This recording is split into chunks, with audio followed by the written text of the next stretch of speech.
So yan guys, luto na po yung ating paksiw na may okra and taba ng baboy.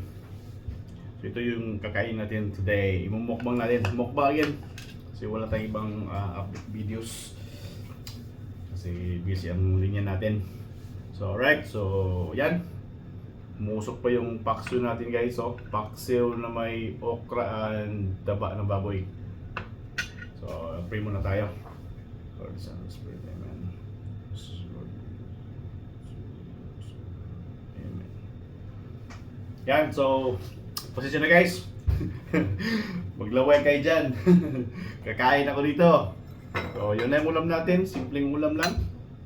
Alright, so, let's go. Kain na. Saan kayo unahin ko dito? Kain muna natin yung taba ng baboy. Yung bakit hindi masyado mataba ito guys kasi sa ano to, sa part dito ng ulo ng baboy yun, dito sa baba. Niluto ko to for sisig sana noon, kaso marami siya, hindi ko na sinama. Dalawa kasi siyang ano dito sa ano baba ng baboy.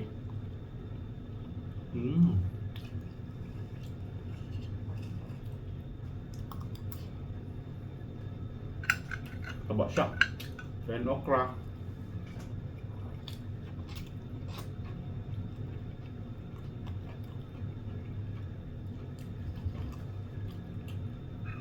Yung sabaw.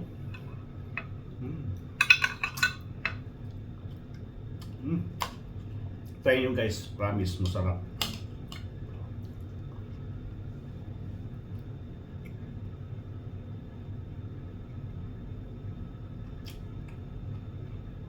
Stir fry muna niyo yung karne. Parang na-prito siya. Stir fry muna yung karne.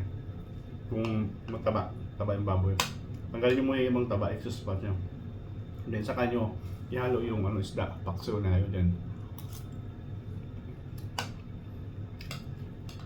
Kahit kasi sobrang taba. Oil.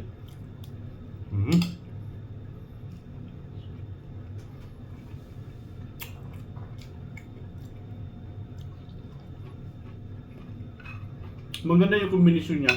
May gulay tayo. Sabaw natin yung ano. Ito, saktong kagat ng sili.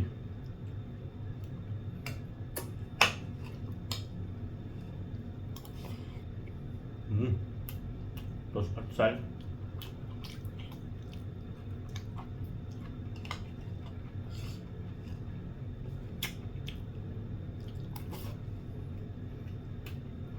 Yung isda natin, no? Pasang karne.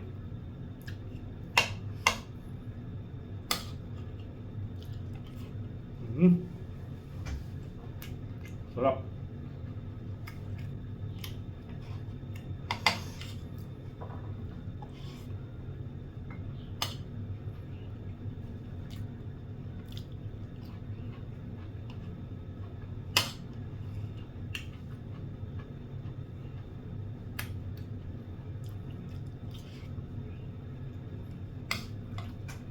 Ito lang.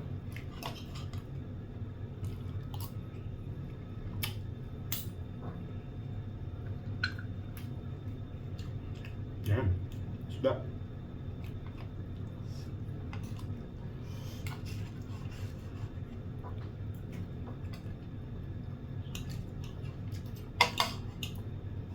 Sarap ng sauce na guys, parang ano? Lasang baboy na isda. Lasang adobong baboy na adobong isda rin. Na manghang.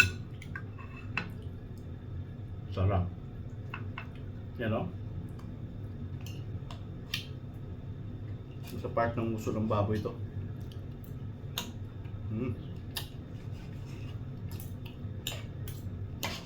Para-paraan lang yan guys. Yan yung ganito. Pang sisig sana. Ginawa ko na sa halos na kanin ng paksiw. Sa paksiw. Yung magandang kombinasyon, di ba? Para-paraan lang yan.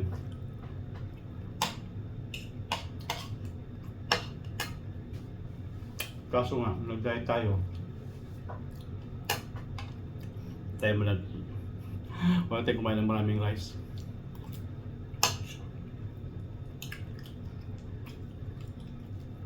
Ito lang siguro mga 1.5 cups. Diet pa yun ha. Sa kalahating cups, diet yun.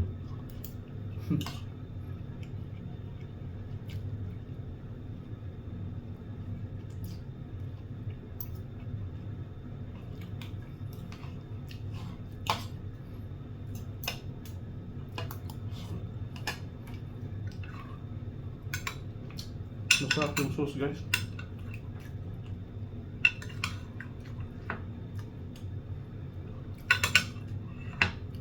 Yan.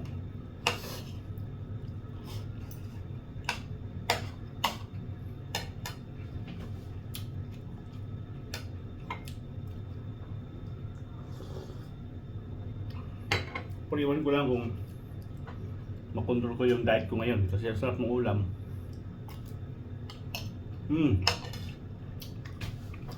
Favorite pa ni Tatay Digong yung paksiw. Shout out sa iyo, Tatay Digong. Sana makauwi ka na before your birthday. Ang nangyari sa Pilipinas, hindi na maganda yung takbo ng Pilipinas. Hindi na maganda yung takbo ng gobyerno natin. Anong nangyari? Ba't ganun? Diba? Nasa ayos. Nakakadismaya guys. Sa totoo lang. Content natin mukbang. Pero yun lang, sisingit lang natin. Para nakakadismayang tumira sa Pilipinas. Sa totoo lang. Sa klase ng pamumuno ngayon, disappointed yung mga Pilipino ngayon. Sa liderato ni BBM Bangag. Wala. Kahit ako, gusto sumagpurgod. Huwag na lang muna. Hindi maganda yung takbo ng Pilipinas. Puro kasinungalingan eh.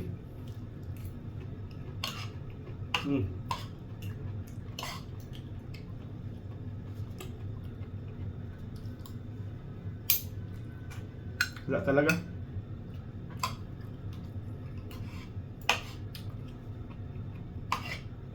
Parang gusto ko i-promote sa anak ko na mag-aaral mabuti saka lumabas ng Pilipinas. Sa ibang bansa na lang maghanap buhay doon tumira.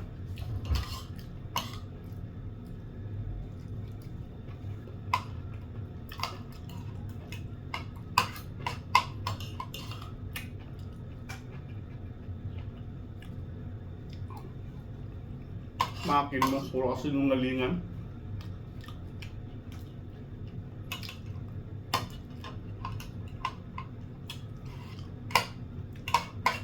Gusto niya talagang mawala yung Duterte. Yun na lang. Yung mga taga human rights nawala.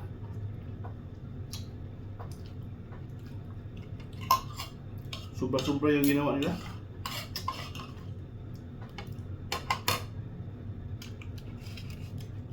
Kung imbestigahan man siya na imbestigahan man siya, ako hindi ako pabor sa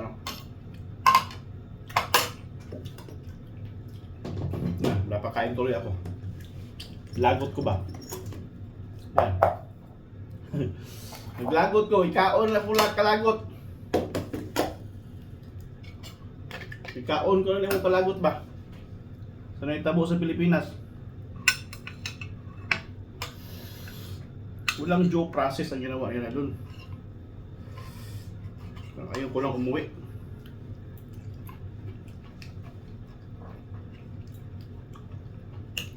Pero gusto naman natin hindi umuwi. Paano yung anak natin doon? Pinas. Kailangan pa rin.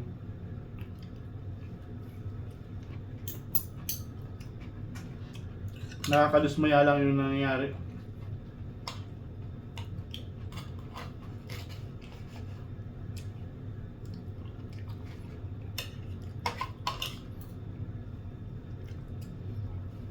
Pati ibang bansa na shock.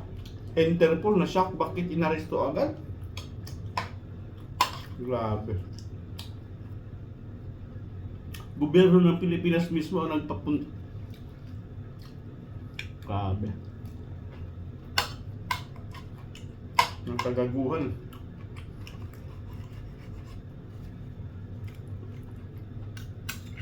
Maglitisin nyo sa gobyerno ng Pilipinas.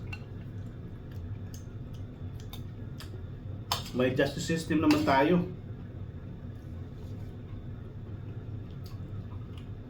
Parang sinuko natin yung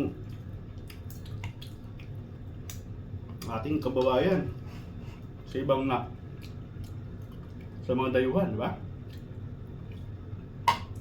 Kung pailan nyo ng kaso, dyan sa Pinas na lang sana.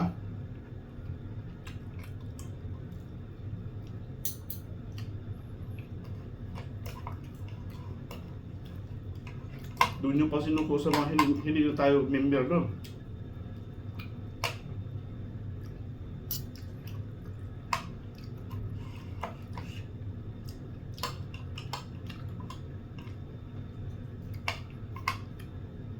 Kawawang bayan natin pagka ganun. Ang mga pondo ng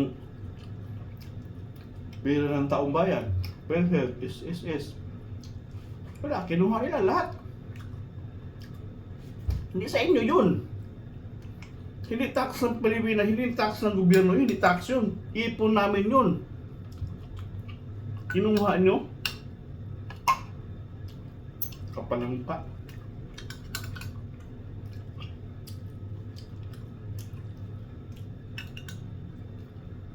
Pera namin yun, inipon namin yun. Para pag nagkasakit kami, may mapapagamot namin yung sarili namin. Pera namin yun, hindi yun inyo. Hindi pera ng gobyerno yun, hindi yung tax. Gago.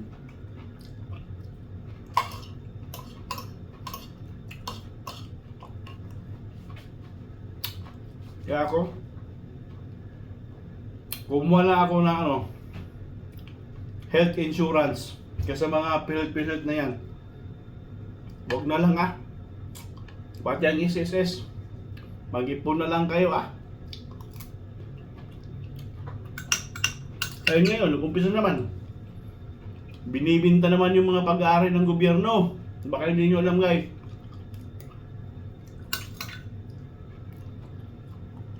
Pagkor, binibinta na. Naubos ko na yung kanin ko. Kung isang slice pa rin isda. Anyway, pag-usapan lang yan kasi ang pangit ng sistema ng bansa natin, gobyerno.